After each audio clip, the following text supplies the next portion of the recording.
ulam for today is fig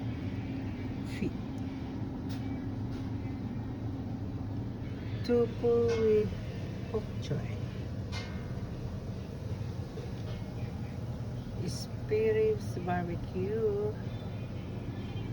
chicken caldereta,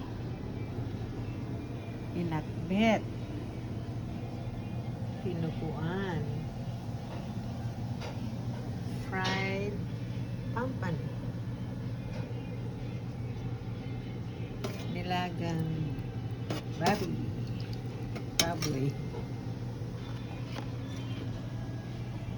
pork adobo, and chicken adobo. Halina kayo, kain na tayo. Yan ang mga ulam namin for today.